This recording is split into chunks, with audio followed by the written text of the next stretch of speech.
أعوذ بالله من الشيطان الرجيم. بسم الله الرحمن الرحيم. ولقد أرسلنا نوحا إلى قومه إني لكم نذير مبين ألا تعبدوا إلا الله إني أخاف عليكم عذاب يوم عظيم. فقال الملأ الذين كفروا من قومه ما نراك إلا بشرا مثلنا وما نراك اتبعك إلا الذين هم أراذلنا بادي الرأي وما نرى لكم علينا من فضل بل نظنكم كاذبين. صدق الله مولانا العظيم. ولقد أرسلنا او بشکا منگا لگلو نوحا حضرت نوح علیہ الصلوۃ والسلام الى قومه خپل قوم تا انی لکم چې بشکا ز تاسو د پارا نذیر مبین يرون کې يم خکارا الله تعبدوا او دا چې تاسو عبادت مکوئ الا الله سوا د الله انی اخاف علیکم بیشک ز یریګم پتا سو باندې عذاب یوم عظیم دا عذاب د ورځې درد ورکون کې. فقال الملأ پس اویل اغی سردارانو الذين كفروا چې کافرانو من قومه ددل قومنا ما نراك نوینمونگا تا الا بشرا مگر یو انسان مثلنا پشان زمونگا وما نراك او نوینمونگا تا اتبعك چې پیروي کوي ستا الا الذين سوا د هغه خلقنا هم اراذلنا چې هغه ذلیل دي په مونږه کې بادي الرأي په سرسری رائے سره وما نرى لكم او مونږ نوینو تاسو د پاره علینا پخپل ځان باندې من فضل س فضیلت بل نظنکم بلکې مونږ خو خیال کو پتا سو کاذبین د دروغجنو.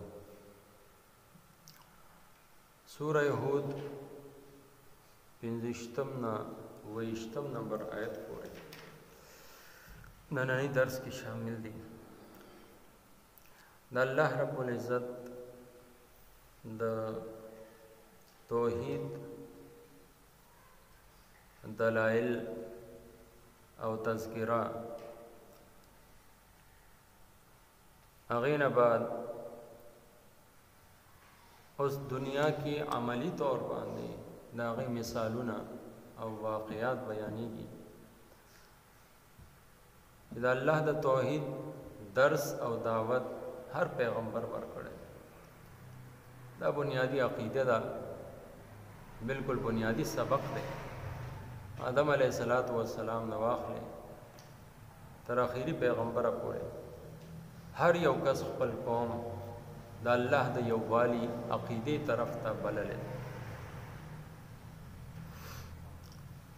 دنیا کې آدم علیہ السلام چې کله راکوز شو او بیا د هغې نسل رو رو خوارېده،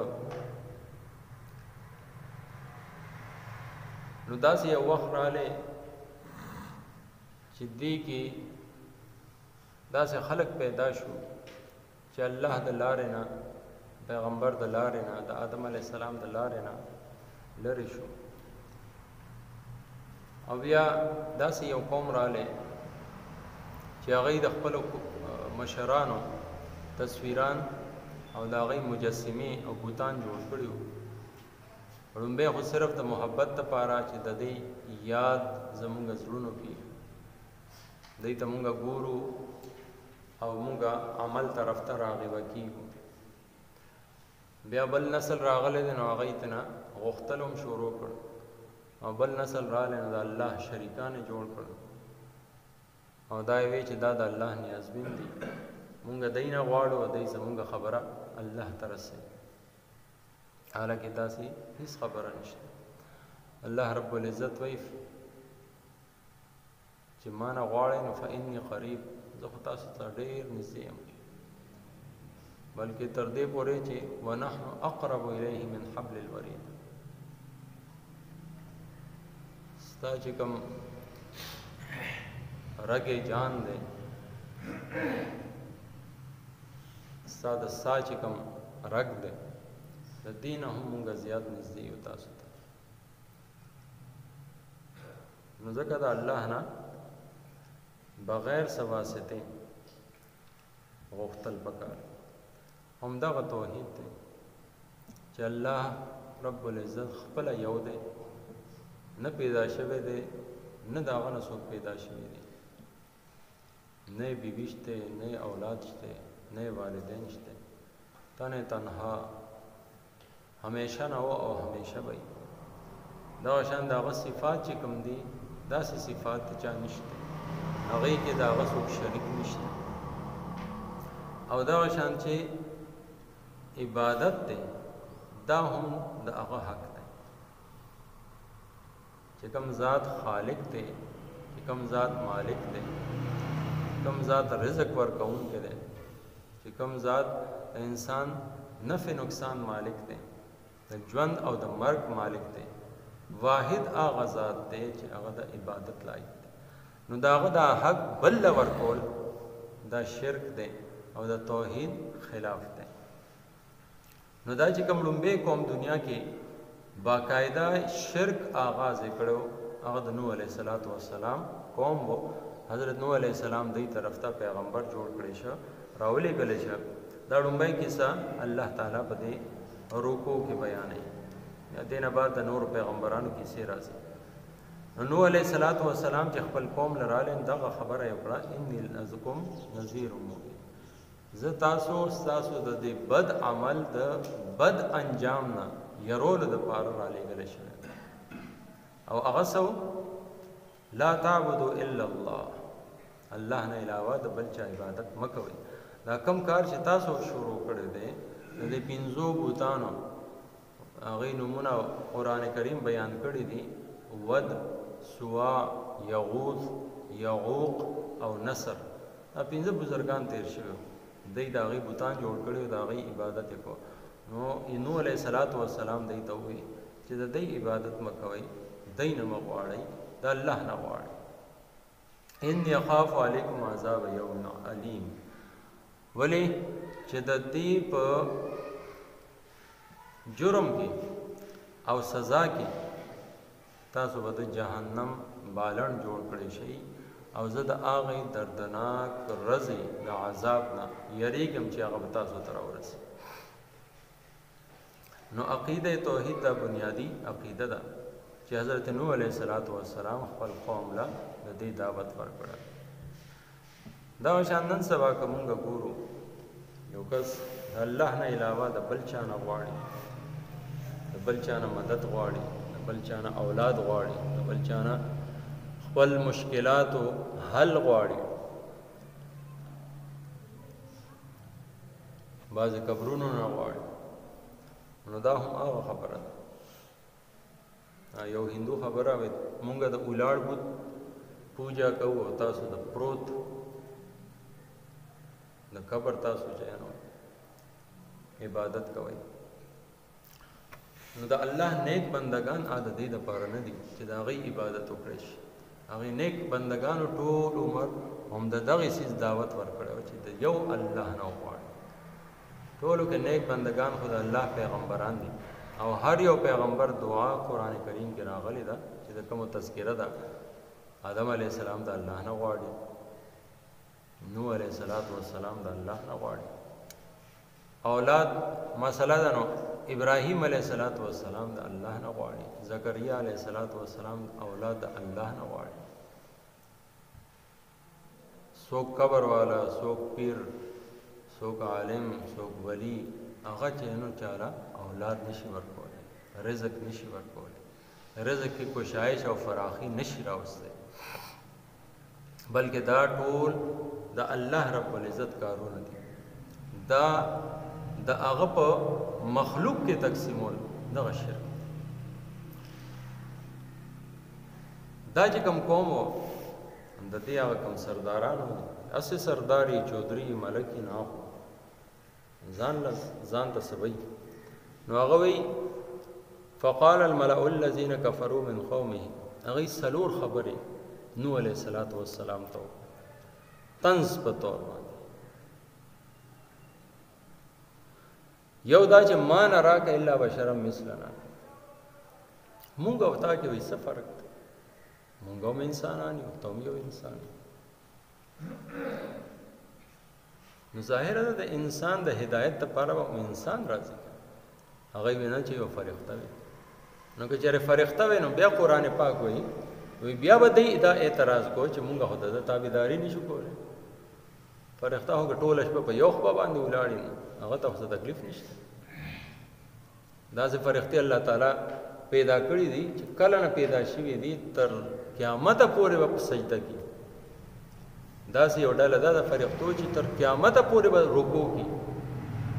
مونږ د ګنټه رکوع کولی شو یا سجده کولی شو.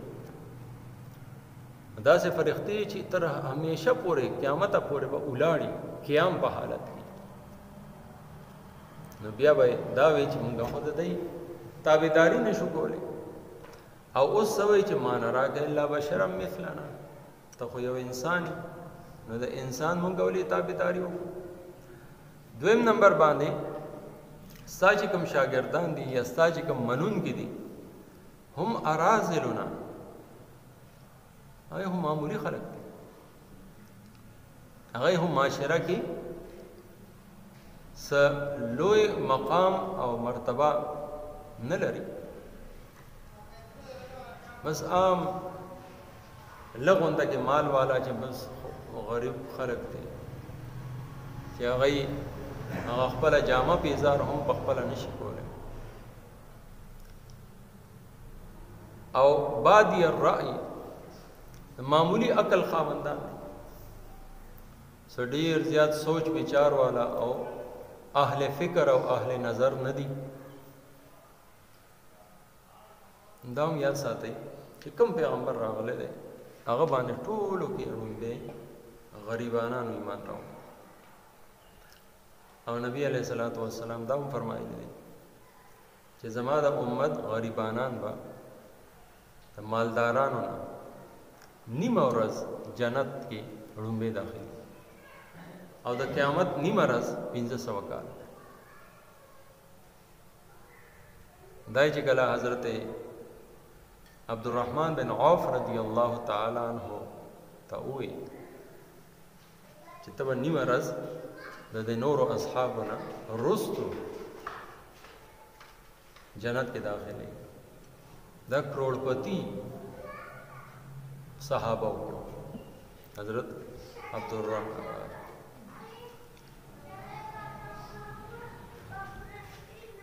نو دای چې نو دا خبره چې واورېدم یا رسول الله آیا زه د خپل ټول مال صدقه کوم؟ نبی علیہ السلام فرمایي چې نه، دا خو د الله رب العزت تقسیم دی چې چاله یې ورکړی، ها د الله په لاره کې لګو. نو عبدالرحمن بن عوف رضی الله تعالی عنہ په دې باندې و جړل، ډېر مال خاوند، ډېر زیات مال.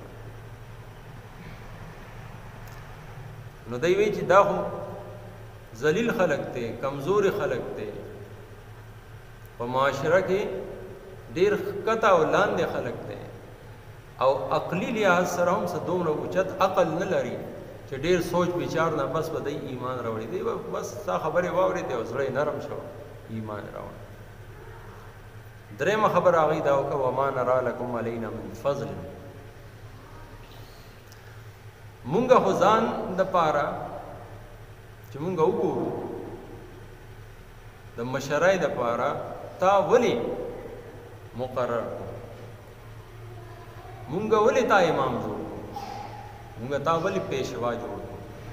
مونږ ته خو تا کې څه داسې خاصیت او فضیلت نه ښکاري، حالانکې د عقل ړانده ته دا نه ښکارېدل چې دا د الله د طرف نه پیغمبر دی. نو پیغمبر خو اصل لوی شان او اوچت مقام او مرتبه والی، نور دین لوی فضیلت څه دی چې د الله د طرف نه په وحی راځي. دا ټولو کې معتبر او ټولو کې اوچت شخصیت. بل نظنکم کاذبین. او څلورمه خبره دا وکړه چې مونږ دا ګمان لرو چې نعوذ بالله تاسو دروغ وایي. حالانکې هغه یې چې نو دلایل ولا ورکړل، هغه یې چې نو معجزات ورته وکړل، او هغه نه باوجود هغه وایي چې د دې خبرې چې زه نه منم، د نه منلو بیا څه علاج نشته. هغه ته که هر قسمه دلایل وکړي، هر قسمه معجزات وکړي، هر قسمه خبرو سره هغه قائل کولو کوشش وکړي، هغه نه قایل. دا د نوح علیه السلام واقعه ده، دا جاری ده. الله تعالی دې مال تاسو له ټول مؤمنانو له قرآن او سنت باندې عمل کول توفیق راکړي. ولقد ارسلنا او بیشک مونږ لېږلی وو نوحا نوح علیه السلام الى قومه بل قوم تا انی لکم چې بیشک ز تاسو د پاره نذیر مبین يرون کے یم خکارا اللہ تعبدو او دا چې تاسو عبادت مکوي الا الله سوا د الله نه انی اخافو بیشک زیریګم علیکم بتاسو باندې عذاب د عذاب یومن دورزی علیم درد ورکون کی. فقال الملأ پس اویل آغی سردارانو الذین کفروا چه کافرانو من قومه د قومنا ما نراکا نوینو منگ تالرا الا بشرن مگر یو انسان مثلنا بشان زمونگ وما نراکا او نوینو منگا تا اتباکا چی پیروی کئیستا الا الذین سوا دا خلقنا هم ارادلنا چی ذلیل دی پمونگا کی بادی الرأی بسرسری رائے سرا وما نرا او مونگا نوینو لکم تاسو د پارا علینا بخبل زان من فضل فضیلت بل نظنکم بلکہ مونگا خیال کو پتاسو کاذبین د دروغ جن. الحمدللہ الصلاة والسلام علی سید الانبیاء وعلى آلہ وصحبہ اجمعین. اللهم استر عوراتنا وآمن روعاتنا اللهم حاسبنا حسابا يسيرا اللهم ارزقنا تلاوته آناء الليل وآناء النهار واجعله لنا حجة